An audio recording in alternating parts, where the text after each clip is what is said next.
Hello, my dear English learners. Welcome back to Native Flow English. I'm Sarah, your teacher and friend, and I'm so happy you're here. Whether it's your first time or your 100th, this is a space where we learn English together, gently, joyfully, and at your own pace. Today's journey is special. We're not just going to study English. We're going to live it through stories of real people doing real things in real moments.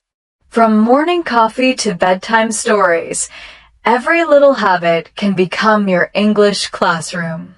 So grab your cup of tea, sit comfortably, and let's step into the rhythm of English, one beautiful sentence at a time. Part 1. A gentle morning with Anna, practicing English at sunrise. Anna is 41 years old. She lives in a small apartment above a bakery. She works part-time at a local bookstore, and she loves quiet mornings more than anything. Every day, Anna wakes up at 6:15. Not because she has to, but because it's her gift to herself. The city is still sleeping. The sky is still blue-gray. Her room is filled with soft shadows. She opens the window, takes a deep breath, and whispers to herself. Good morning, day. Let's begin slowly. That sentence, soft, simple, is the start of her English practice. It's not perfect. It doesn't need to be. It's real. She walks to the kitchen, barefoot, still wrapped in her cozy blue robe. The kettle hums as it boils water. While waiting, she speaks softly again. 1 cup of tea. A little honey. No sugar today. She smiles. No sugar today, a full sentence. A decision.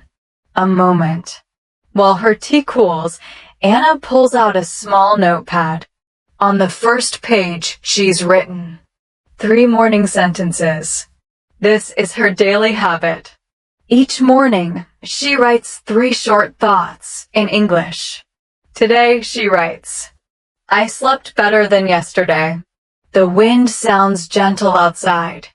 I feel hopeful. That's it. No grammar rules. No red pens. Just her heart on the page in another language. After tea, she steps onto the tiny balcony. Birds fly low. A dog barks in the distance. Anna stretches her arms and says, I'm breathing. I'm learning. I'm here.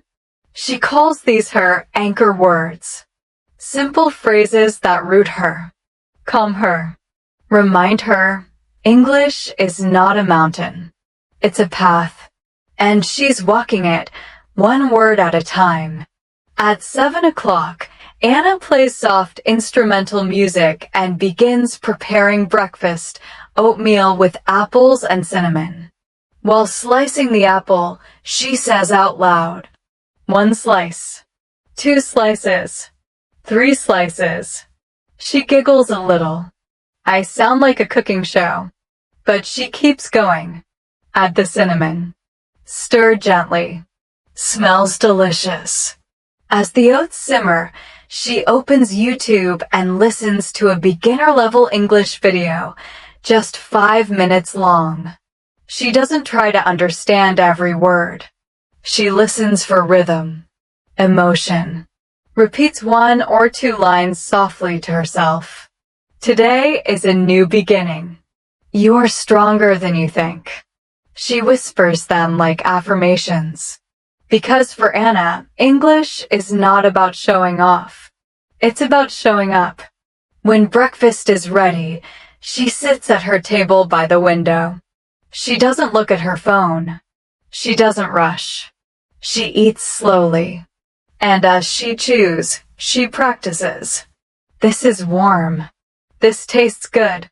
I like mornings. Between bites, she imagines little conversations in her mind. Would you like some tea? Yes, please. Do you like apples? I love them. Just a few lines. Like a play. A quiet performance for no one but herself. At 7:45, Anna washes the dishes, one plate, one cup, one spoon.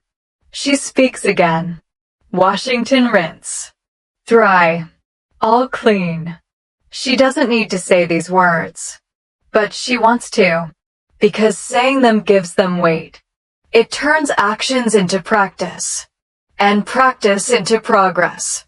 Before getting ready for work, Anna stands in front of her mirror. She brushes her hair and says, "You're doing fine. You're learning something new. You're brave." These sentences are not just in English. They're in kindness.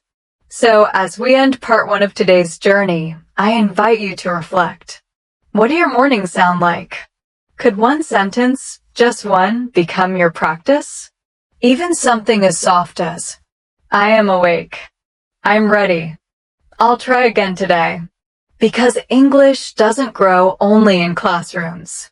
It grows in kitchens, on balconies, in mirrors, in mugs of tea, in the quiet where no one is watching, but your heart is speaking. So tomorrow morning, when you open your eyes, try this.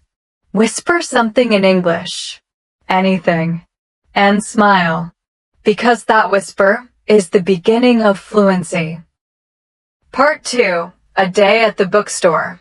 Anna's quiet conversations with strangers. By 8:30 a.m., Anna is ready for her day. She puts on a simple beige sweater and blue jeans, ties her hair into a loose ponytail, and adds a soft touch of lip balm. Nothing fancy, just comfortable. Before leaving, she takes one last sip of water and says to herself in the mirror, "Let's be kind today. Let's speak English with love." Then she smiles. Just a little. Because it reminds her, kindness is the best accent. Anna walks to work. The bookstore is only 15 minutes away, down a quiet street with trees on both sides. As she walks, she practices a few phrases under her breath. "Good morning. Can I help you?" We have that in the fiction section. "Would you like a bag with that?" These phrases are part of her daily rhythm now. Like footsteps. Like breathing. As she passes the bakery downstairs, the owner waves from inside. "Morning, Anna." Anna waves back. "Good morning. Your bread smells amazing." Just like that, the first English exchange of the day. Tiny, but warm. At 9 a.m., she unlocks the glass door of the bookstore. The bell above the door rings gently like a whisper. The air inside smells like paper, coffee, and wood. Familiar. Safe. She turns on the soft yellow lights, brews a pot of tea in the back room, and takes a moment to arrange the front table.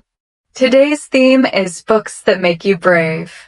She places the titles gently one by one. The Alchemist. Wild. Becoming. The Little Prince. Each title a new chance for conversation. A chance to use English with heart. At 9:45, the first customer walks in. An older man with kind eyes and a wool scarf. Anna smiles and says, "Good morning. Welcome in." The man nods, "Hi. I'm looking for a gift.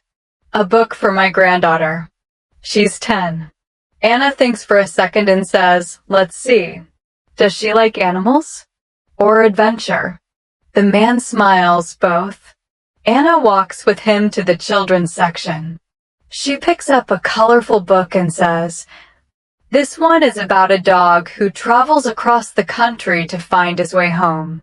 It's sweet and full of heart." The man reads the back cover, nods, and says, "I'll take it." At the counter, Anna gently wraps the book in brown paper and ties it with a thin ribbon.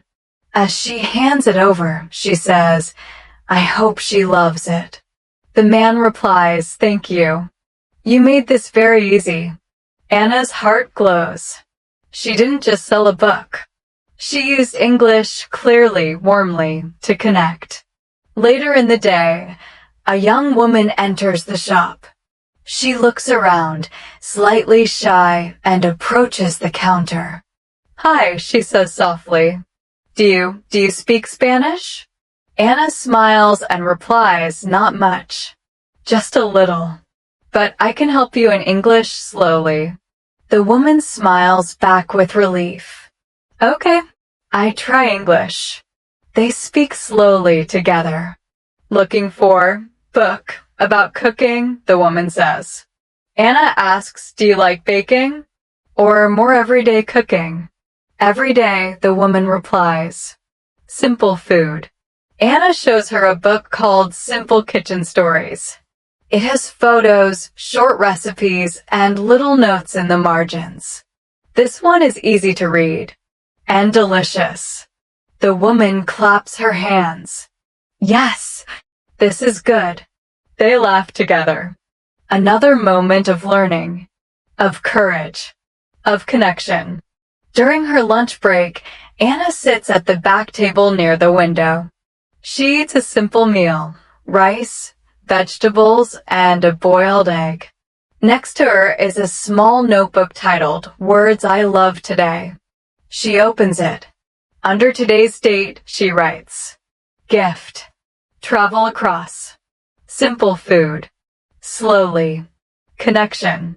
She writes a short sentence for each word. Just one. "Today I gave a gift." The dog travels across the country. I love simple food. I speak slowly. English builds connection. This isn't homework. It's heart work. At 2:30 p.m., a small group of high school students walk in. They're loud, curious, full of questions. One boy asks, "Do you have any books about space?" Anna smiles and says, "Yes, follow me." She shows them a shelf filled with science and space titles. One of the girls picks up a book and reads the title, "Stars Beyond Stars." "What does this mean?" she asks. Anna explains, "It means there's more than we see. Even beyond the stars, there is something." The girl says, "That's beautiful." Anna nods, yes. English can be beautiful too. The students leave with laughter and books in their arms. One boy turns back at the door and says, "Thanks, miss. You're cool." Anna laughs. "You're welcome. Come back soon." The afternoon slows down. Rain begins to tap against the windows. Soft, steady. Anna lights a candle near the poetry shelf and reads quietly for a few minutes. A sentence from the book touches her heart. "We don't need to be perfect to be kind." She whispers it out loud, then writes it in her notebook.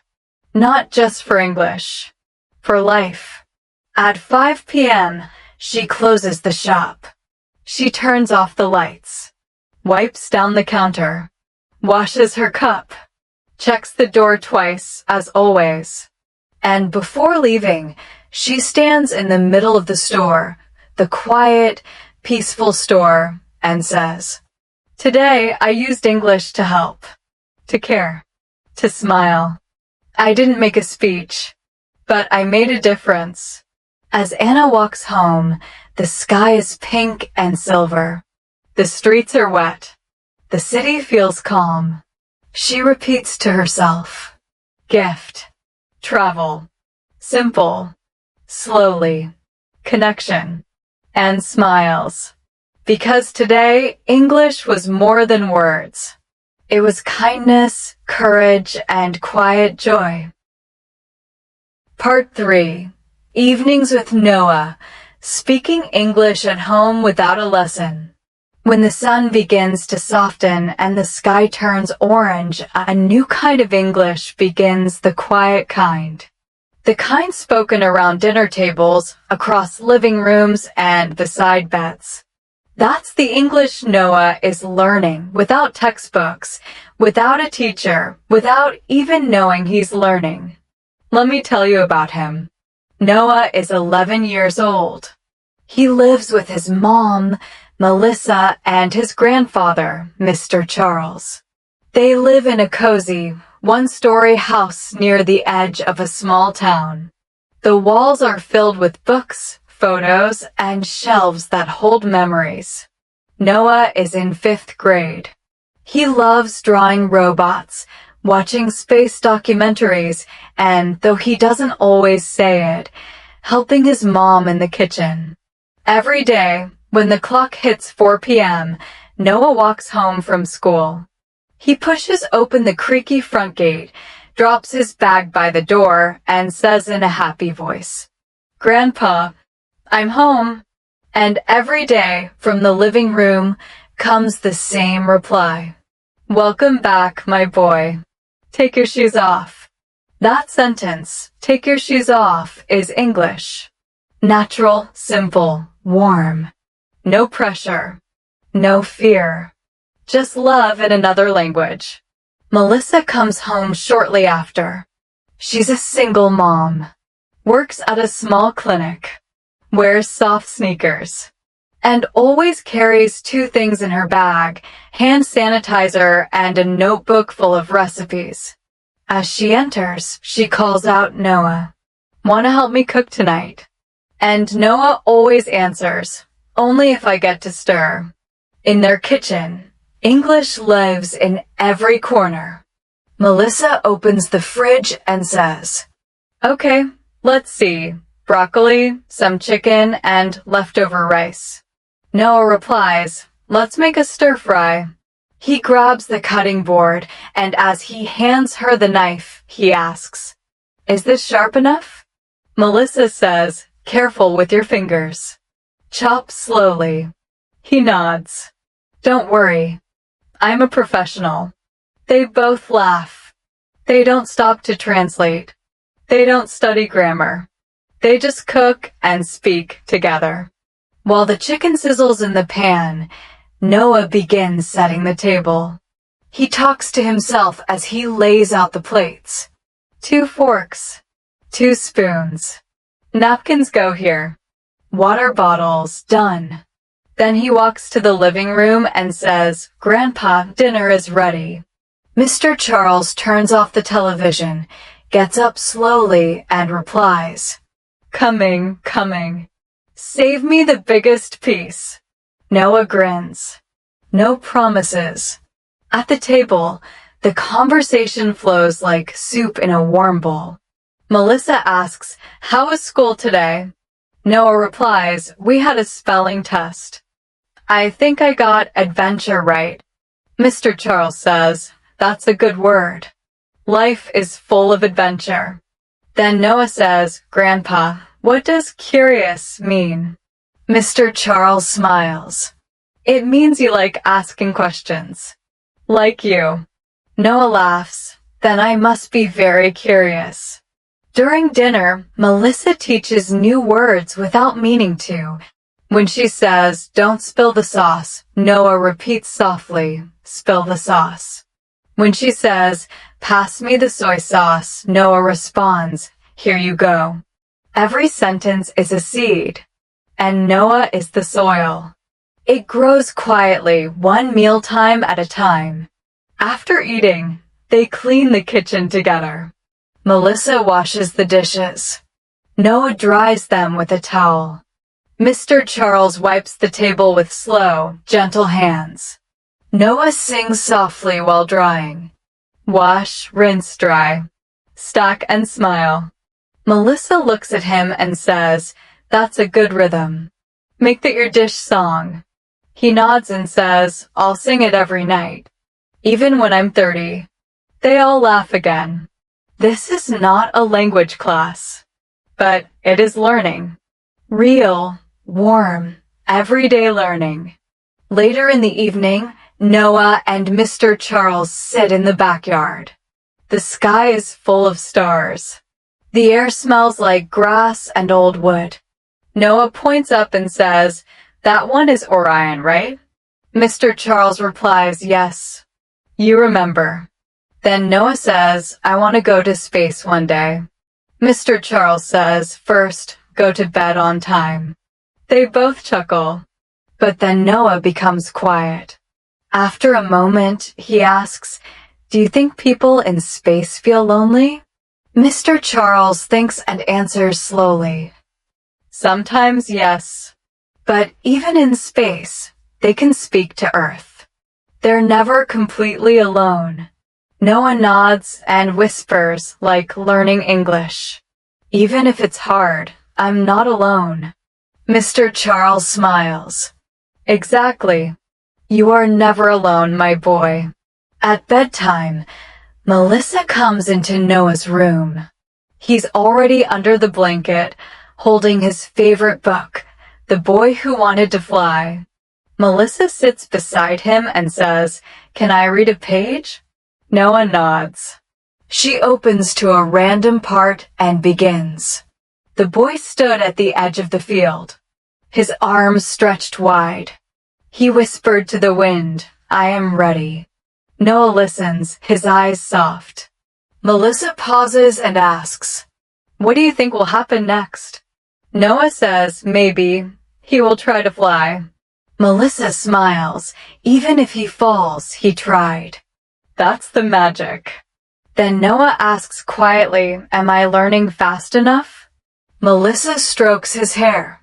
You're learning in the best way, with your heart. She kisses his forehead and whispers, good night, my curious astronaut. Noah whispers back, good night, Mama. Thank you for the words. As the lights turn off and the house becomes still, a soft truth floats through the air.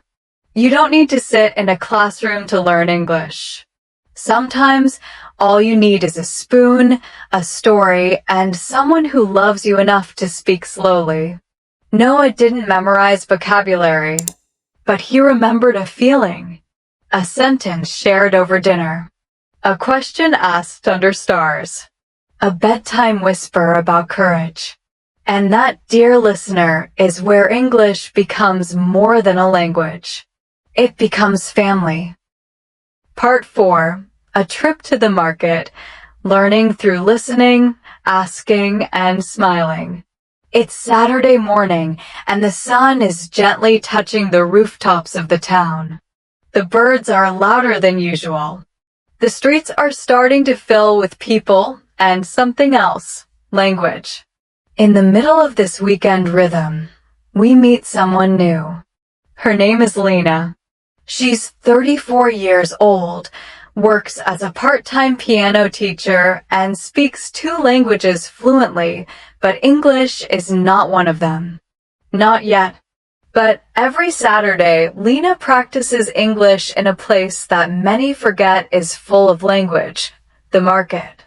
At 7:45 a.m., Lena ties her shoes, grabs her cloth shopping bag, and steps outside. The air is cool. The breeze carries the smell of fresh bread and ripe tomatoes. As she walks toward the market square, she takes out a small card from her jacket pocket. On it, she has written 5 phrases she wants to practice today. How much is this? Can I try one? Is this fresh? I'll take 2. Thank you. Have a good day. These are not difficult sentences. But to Lena, they are stepping stones. Little bridges between herself and a world that speaks differently. The market is already alive when she arrives. Vendors are arranging their goods. Strawberries in small green baskets, warm loaves of bread stacked in rows, flowers standing tall in metal buckets. People greet each other with nods, waves, and smiles. Lena breathes in. She walks to the fruit stall first. Good morning, she says to the vendor, a tall woman in a yellow apron. The woman smiles, morning. Fresh berries today. Lena points at the strawberries and asks carefully, how much is this? The woman replies, $5 a basket. Lena nods. Can I try one? The vendor hands her a strawberry. Lena bites it gently. It's sweet, juicy, and still a little cold from the early air. She smiles and says, "It's perfect. I'll take 2. The vendor packs the berries and says, "Enjoy your day." Lena replies, "Thank you. You too." And just like that, she has used 3 of her 5 phrases. Naturally. In real life. Next, she walks to the bread stand. A young man is stacking sourdough loaves. Lena looks at a smaller round bread and asks, "Is this fresh?" The man says, "Yes, just baked this morning. Still warm." Lena touches the bread gently through the paper. "I'll take one," she says with a soft smile. The man wraps it quickly and adds, "Would you like a receipt?" Lena pauses. She doesn't know the word receipt, but she guesses. She asks, "Is that the paper for the price?" The man nods exactly. She says, "No, thank you."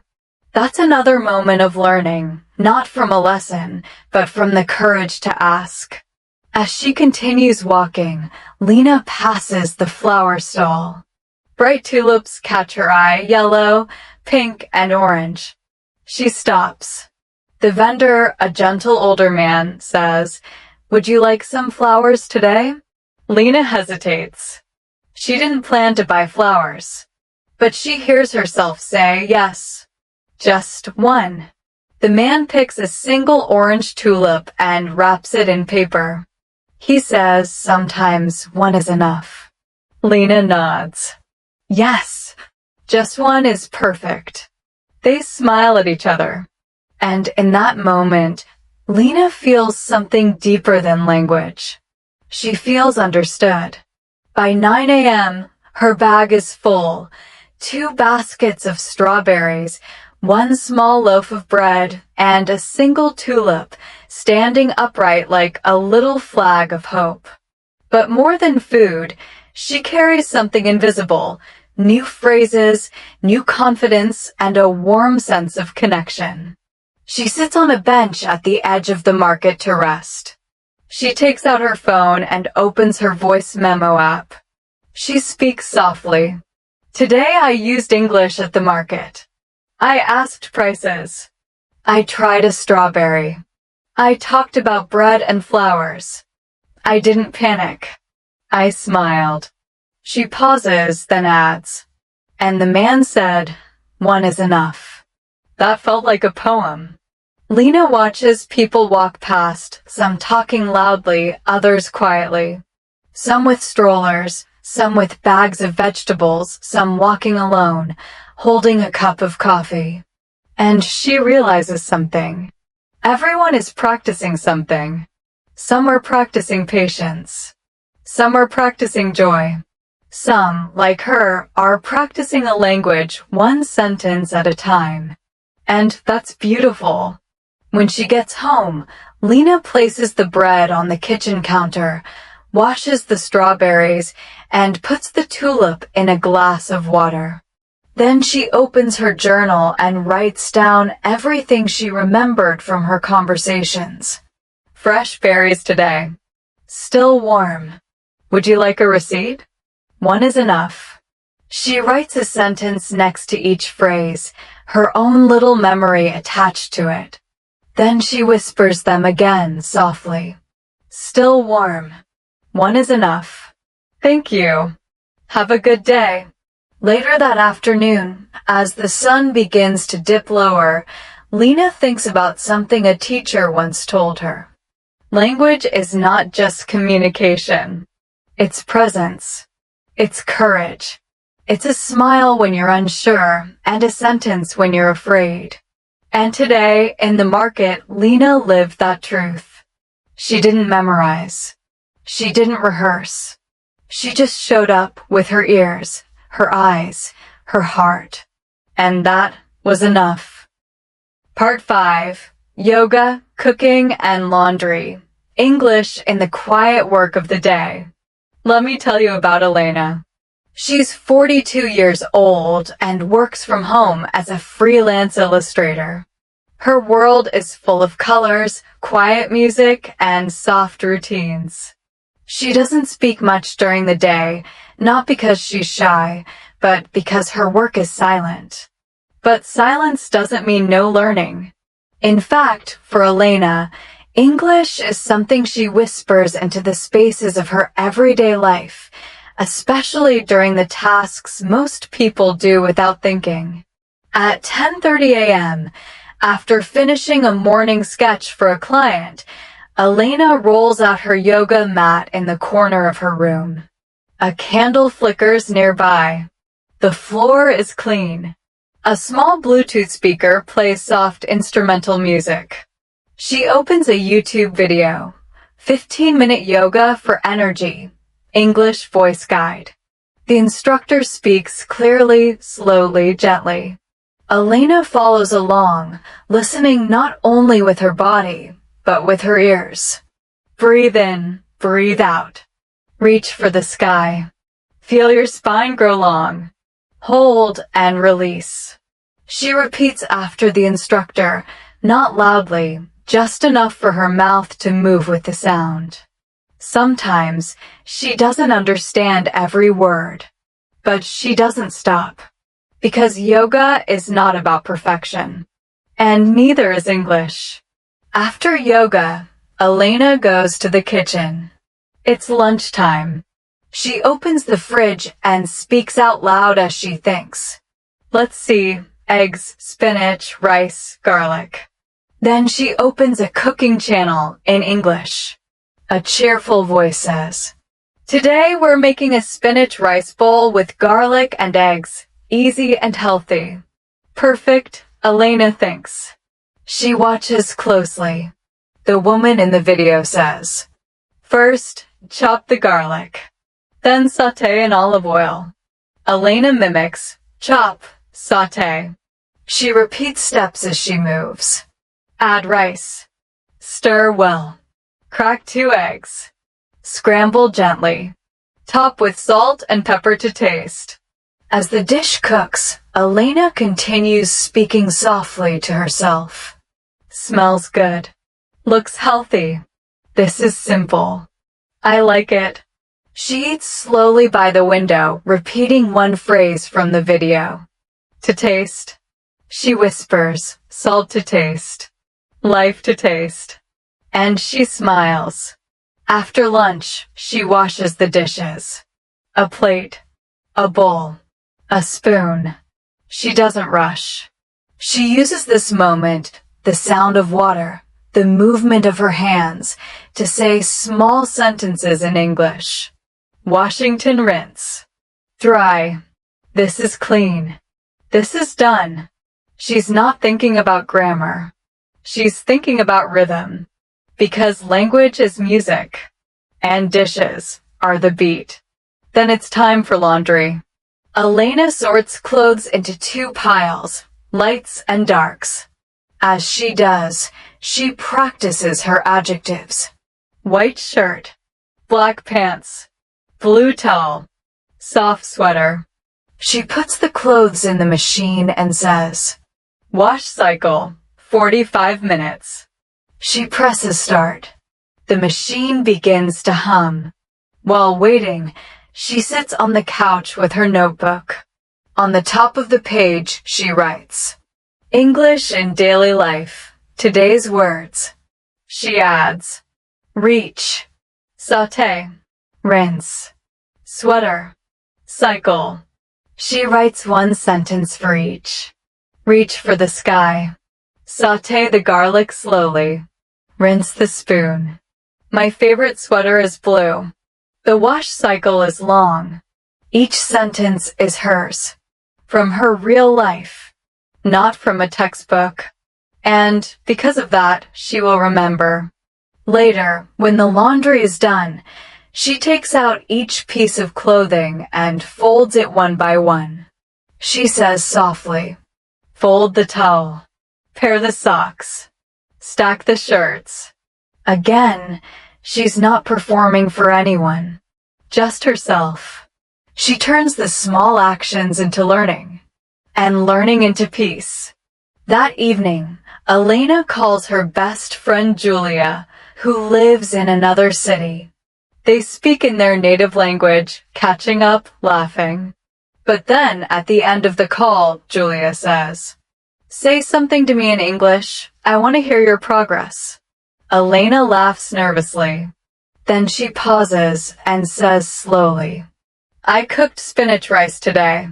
It was easy and delicious." Julia claps through the phone, "Beautiful. You sound amazing." Elena blushes. "I just said what I did. And that's the magic. You don't have to search for big words. Just speak your day." Before bed, Elena writes a short journal entry in English. "Today I stretched. I cooked. I cleaned. I used English in the quiet. No one heard me, but I heard myself. And that's a beginning." She closes her notebook, lights a candle, and whispers, "Breathe in. Breathe out. You're doing just fine." Part 6. Speaking English at Work. Small talk that builds big confidence. Let me introduce you to Brian. He's 36 years old. He works at a small tech company as a support assistant. He's originally from a different country, and though he's been living in the US for 3 years, English still feels like a river he's learning to cross slowly, one stone at a time. But every day at work, without knowing it, Brian is becoming fluent, not because of grammar exercises, but because of small talk. The kind of talk that seems ordinary, but builds real confidence. Brian's day starts at 8:30 a.m. He walks into the office with a backpack over one shoulder, a cup of coffee in hand, and 3 phrases ready in his mind. "Good morning. How was your weekend? Need any help today?" Simple. Safe. Friendly. As he steps inside, his coworker Lily waves. "Morning, Brian." He smiles. "Good morning. How's your dog doing?" Lily laughs, still chewing everything. Brian replies, "He's a strong boy." They both chuckle. The moment lasts just 10 seconds. But to Brian, it means everything. Because it tells him, I can connect. I can belong. At 9 o'clock, the team gathers for their daily stand-up meeting. Each person shares their task for the day. When it's Brian's turn, he says, "Today I'll check customer requests and test the new login form." He says it slowly, not because he's unsure, but because he wants to be clear. His manager nods. "Sounds good, Brian." "Thanks." That 2-word response, "sounds good," becomes Brian's favorite phrase of the day. Later, he writes it in his notebook. "Sounds good." Reply when someone agrees. Example, "I'll send the email today." Answer, "Sounds good." Learning doesn't always come from lessons. Sometimes it comes from listening closely, kindly. At 11:30, Brian helps a teammate named Eric fix a small software issue. Eric says, "Thanks, man. You saved me again." Brian replies, "No problem. Let me know if it happens again." Eric grins, "You always speak so clearly." Brian smiles. "It's because I speak slowly." Eric nods. "I wish more people did." That compliment stays in Brian's mind. Not because it was big, but because it was honest. At noon, it's lunchtime. Brian walks to the break room. He heats up his food and sits at a small table near the window. 2 coworkers join him, Maria and James. Maria asks, "What's that?" "Smells amazing." Brian says, "It's a rice bowl. I made it last night. Chicken, carrots, ginger." James says, "You need to open a restaurant." Brian laughs, "Maybe one day. I'll call it Brian's Bowl." They all smile. The conversation is simple. No hard words. No difficult questions. But in that moment, Brian doesn't feel like a beginner. He feels like part of something, like he belongs. After lunch, Brian walks back to his desk. As he sits down, he whispers to himself, "You did it. You made a joke. You shared a meal. You spoke and smiled." He writes down a few new phrases from lunch. "Smells amazing. One day. You saved me. No problem. Let me know." He doesn't just collect vocabulary. He collects moments. Later in the afternoon, Brian joins a video call with a client.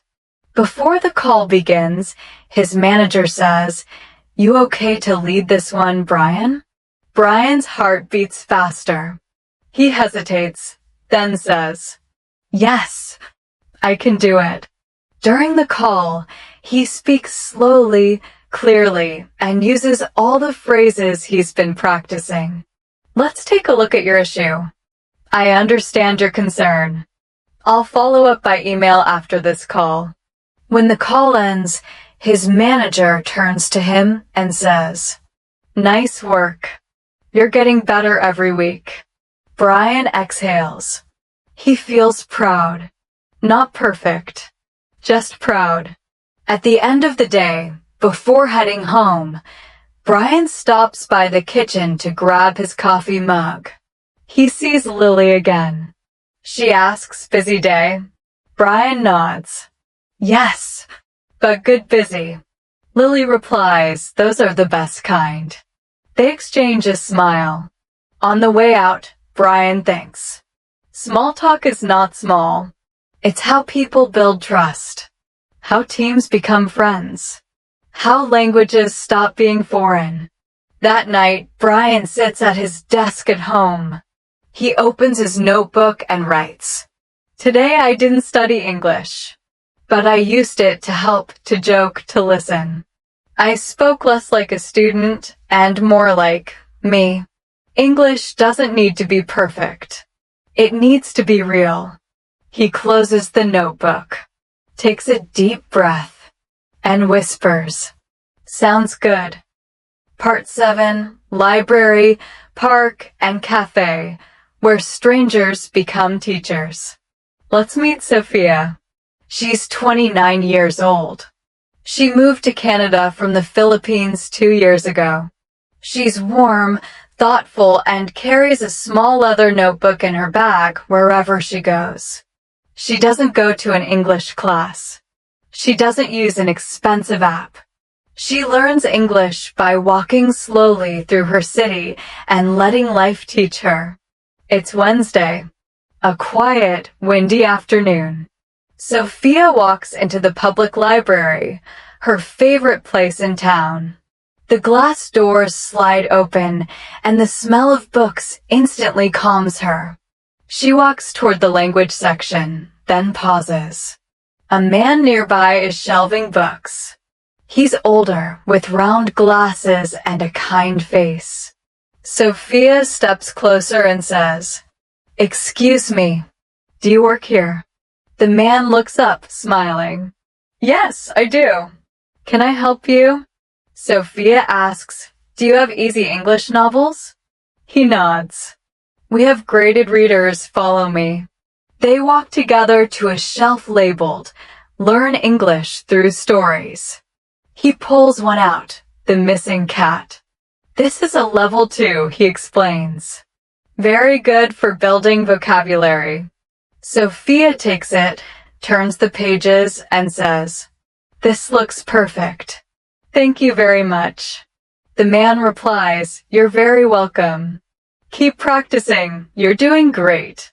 Sophia finds a seat by the window and begins reading. She whispers the sentences slowly. "The cat is gone." "Where's the cat?" "The family looks everywhere." She underlines new words, shed, garden, meow. She doesn't rush.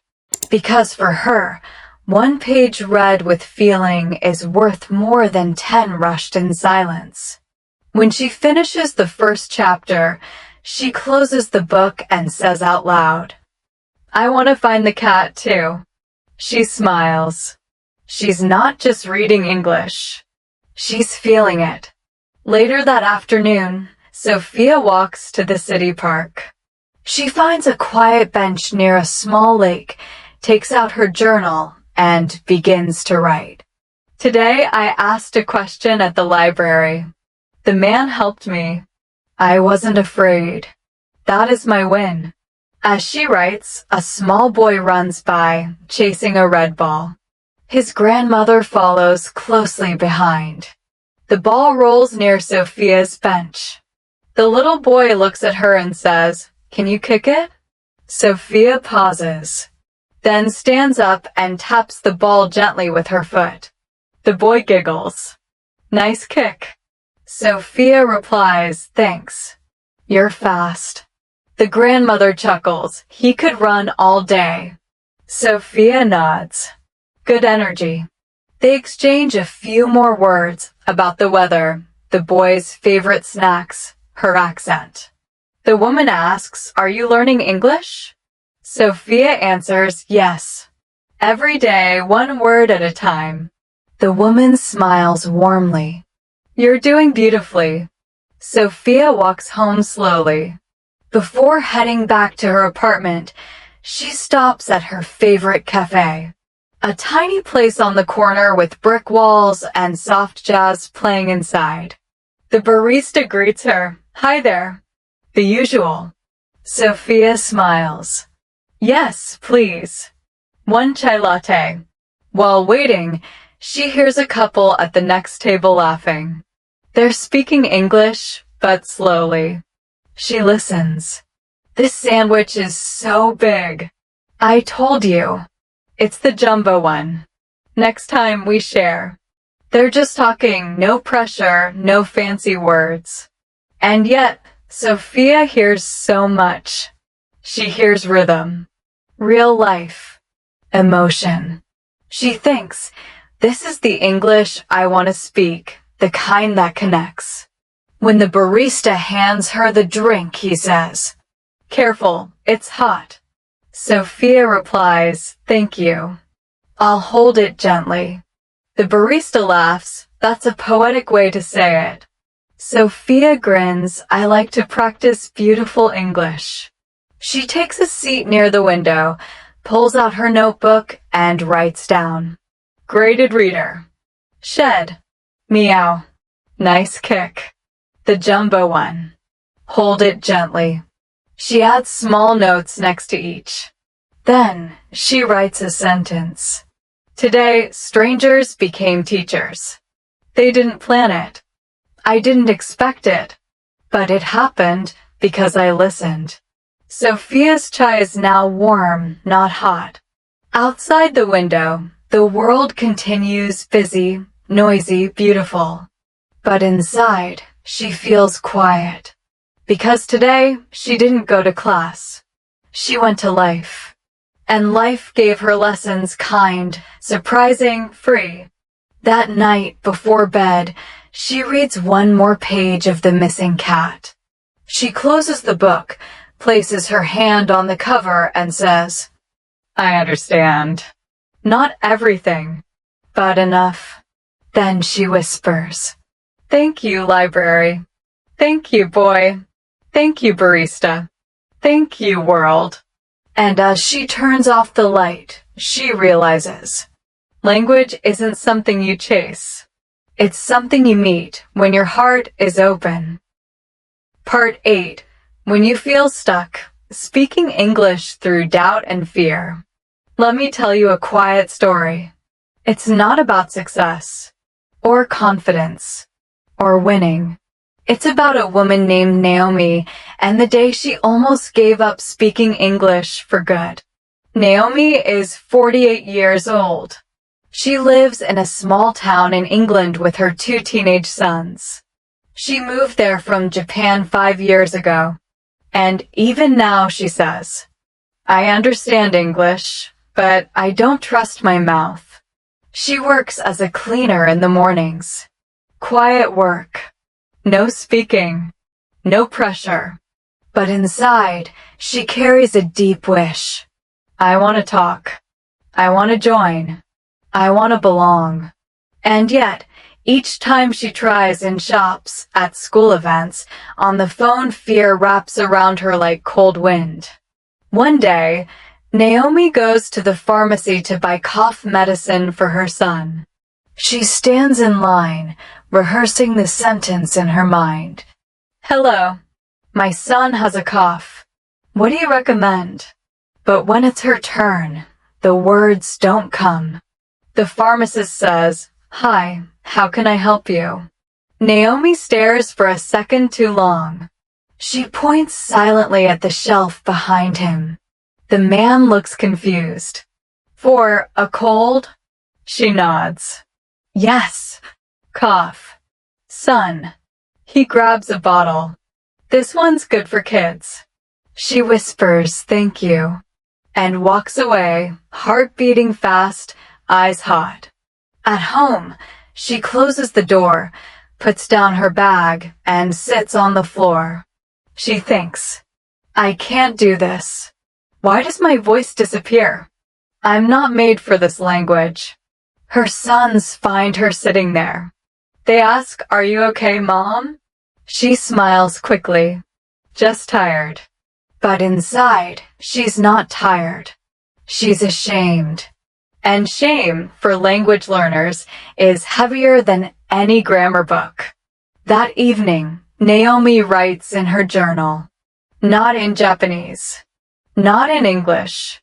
She just draws a little heart cracked in the middle. Then she closes the book and whispers, I don't want to quit, but I don't know how to keep going. The next morning, her younger son, Aki, puts a sticky note on the fridge. It says, You don't need to be perfect. You just need to try. Naomi smiles.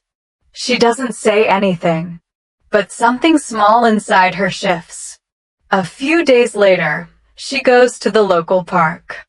Alone. She sits on a bench with a warm drink and opens a small English storybook, one for children. The title, I Can Speak. She reads it slowly, out loud, just above a whisper. I can speak with my hands. I can speak with my smile. I can speak with one word.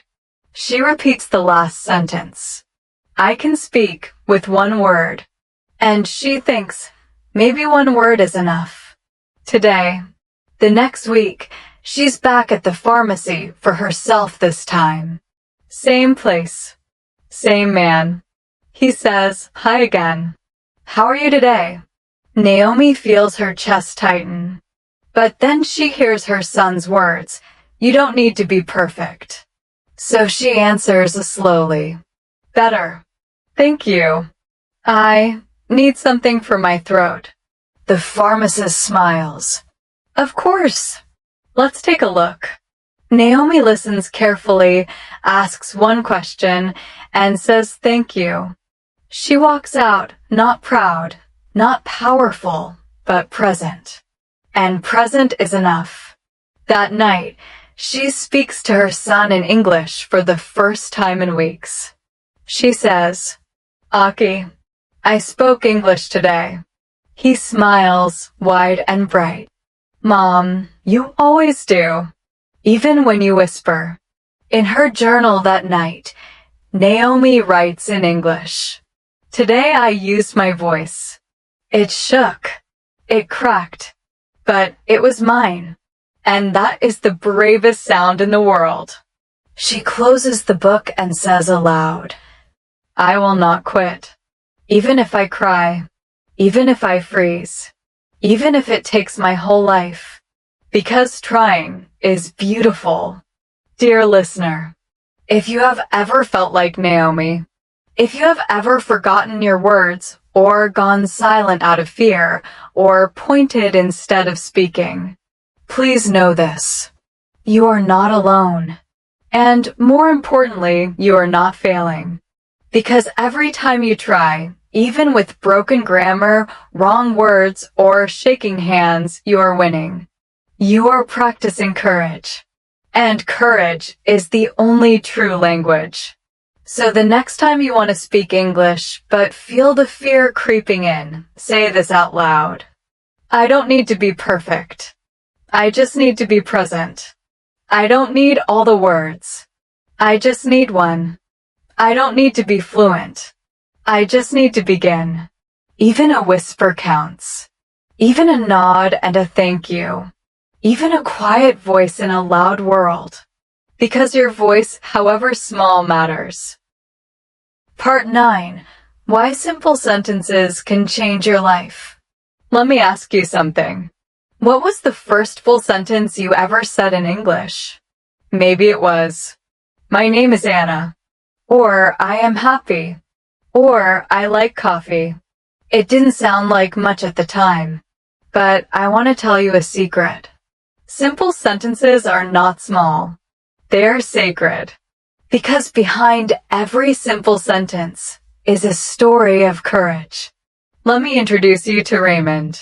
He's 58 years old and works as a security guard at a university in New Zealand.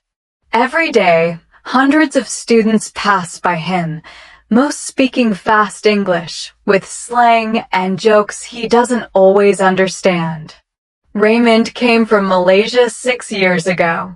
In his first year on the job, he hardly spoke at all. He would smile, nod, sometimes wave. But the words stayed trapped in his chest, heavy, unsure, afraid of mistakes. Until one day, a student dropped her ID near the entrance. Raymond picked it up, ran after her, and said, "Excuse me, your card." The girl turned, smiled, and said, "Thank you so much." Raymond nodded, "You're welcome." That was it. 3 simple words. Excuse me, your card, you're welcome. And yet, something inside him shifted. He thought, I can speak. Maybe not much, but enough. From that day forward, he practiced small phrases at work. Have a nice day. Be careful. Please show your pass. No worries. You dropped this. Good morning. Take care. At first, it was mechanical. Then it became music. Soon, students began greeting him first. Hey, Mr. Ray. You look sharp today. How are things? And Raymond would reply slowly, clearly, with his simple sentences. I'm good. Thank you. You too. See you tomorrow. He wasn't trying to impress. He was trying to connect. Every night, Raymond would sit with a small notebook and write. Today I said, Good morning. Have a nice day. You're welcome. I spoke clearly. I smiled. I was not afraid. That became his ritual. He didn't chase fancy vocabulary. He practiced kindness in English. And kindness, even in short sentences, travels far. Now let's meet someone else, Lucia. She's 23, from Brazil, and just started working at a bakery in Dublin. Her English is still new, full of pauses and nerves. But her smile? Fluent. Her hello is soft but certain. Her favorite sentence? This is for you. She says it when she hands customers their croissant, or their coffee, or their receipt. And each time she says it, she means it. Not just the object, but the moment. This is for you. 1 sentence. 5 words. No mistakes, but full of heart. Lucia once told me, I cannot say big things yet, but small things I say with love. That is language. That is life. You don't need complicated sentences to make a difference. Let's try these. I'm here. I understand. Can you help me? Thank you very much. You're doing great. I'm learning. 1 more, please. This is new for me. I like your smile. Let's try again. Each one short. each one powerful, each one a key unlocking connection. People often ask, how do I become fluent? And I always say, first, become present, then become clear, and finally, become brave even with small sentences. Because language is not about sounding smart. It's about sounding real. Let's look at another moment. A man sits next to you on the train. He's older, quiet. You want to speak, but you're nervous. So you say, nice day today. He nods, smiles. Yes, finally some sun. Now you're not two strangers. You're two humans sharing a sentence. And that's all it takes. So next time you feel pressure to speak fast, to say more, to use impressive words, remember this. A sentence doesn't need to be long. It just needs to be honest. When a child says, I love you, it's enough. When a friend says, I miss you, it's enough. When you say, I'm trying, it's more than enough. In your next conversation, don't ask yourself, did I say it perfectly? Ask yourself, did I say it with presence? Because that's what people feel, and that's what they'll remember. In Raymond's case, his simple phrases helped him find his place in a busy campus. In Lucia's case, her short sentences gave flavor to every pastry she served. In your case, your sentences, no matter how small, are changing your world. One smile, one greeting, one quiet moment. So go ahead. Say, hi, I don't know that word. Can you say it slower? I'll try again. Because every simple sentence is a brave sentence. And brave people change lives, starting with their own. Part 10. This is not the end. It's just the beginning. Let's sit together for a moment. Not to study, not to practice, just to breathe. You've made it to the end of this journey, or perhaps the beginning of something new. Because the truth is, learning English is not a race. It's not a test. It's not about levels or accents or perfect grammar. It's about living with open ears, open heart, and open courage.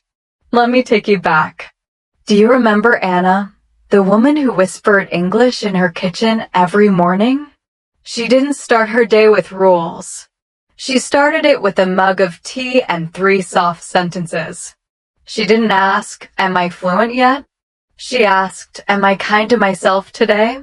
Do you remember Noah, the boy who practiced English with his mother at the dinner table and read bedtime stories with his grandpa? He didn't study from textbooks. He learned through soup, socks, stars, and story time. He showed us that language is built in family, in love, in laughter. Or Lena, the woman at the Saturday market, she didn't memorize long dialogues. She just asked, can I try one? How much? I'll take 2. And each phrase became more than words. They became doors. Doors to human warmth, to trust, to connection.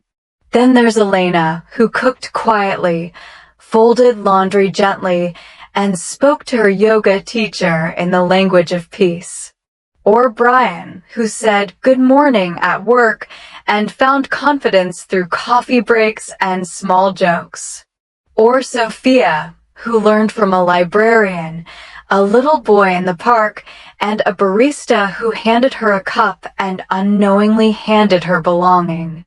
And let's not forget Naomi, the woman who froze at the pharmacy, then later whispered, I used my voice. It shook. It cracked. But it was mine. Her fear didn't mean she was weak. It meant she was real. And that's where courage begins. And what about you? Yes, you. Sitting here. Listening. Reading. Still trying. Still wondering if you're doing enough. Still afraid of saying something wrong? Still hoping you'll be understood? Let me tell you this. You are doing enough. You are learning, even when you don't see it. You are growing, even on the days you feel stuck. And you are not alone. Somewhere in the world right now, a woman is practicing "thank you" in front of a mirror. A man is whispering "good job" to himself after answering a phone call at work. A teenager is texting in English for the first time and hitting send with shaky hands. An elderly grandmother is reading a recipe and repeating 1 tablespoon of sugar. And a child is saying "I love you" in English just to try. This is not a language. This is a movement. This is life. So here is your permission. Speak slowly. Speak simply. Speak with mistakes. But speak. Because your voice matters. Even if it cracks. Even if it pauses. Even if it searches for words in the middle of a sentence. It matters. Write journals with misspellings. Sing along to English songs without understanding every line. Order coffee with broken grammar and a full smile. Ask a stranger, "What does this word mean?" And when someone laughs kindly, laugh with them. Because they're not laughing at you. They're laughing with you at the beauty of your courage. Let every mistake be a memory. Let every awkward silence be a pause between 2 beautiful notes. Let every "I don't know" be the beginning of "but I want to learn." You are not behind. You are not too slow. You are walking your path, and your path is worthy. You don't need to sound like a native speaker. You just need to sound like you, honest, brave, and alive. You don't need to say a lot. You just need to say something. And even silence, when full of intention, becomes a sentence in itself. So tomorrow, when the world rushes by, pause, take a deep breath, and whisper one thing in English. Maybe it's, "I am still learning. I am not perfect, but I'm present. I'm proud of myself today." Or even just, "Hello, world." Let that sentence be the start of your next step. And whenever you feel like you're not making progress, look back. You'll see all the steps you've taken. Every "excuse me." Every "yes, please." Every "thank you." You'll see courage not in grammar, but in showing up again and again. You'll see growth not in speed, but in soft, steady effort. You'll see love in how you've given yourself this time, this practice, this space to grow. So as we close this video journey together, remember, this is not the end. This is just the first page of 1,000 new conversations. And in those conversations, your voice will continue to rise. Your words will continue to bloom. And your heart will continue to whisper, "I'm not giving up." Thank you for walking this path with me. If you felt something today, even just a little bit of hope, I invite you to keep going. Share your story. Speak kindly to yourself. And above all, keep speaking. Keep listening. Keep believing. You're doing better than you think. I'll see you in the next chapter. And until then, take one deep breath and say one true sentence. In English. With heart. With peace. With you.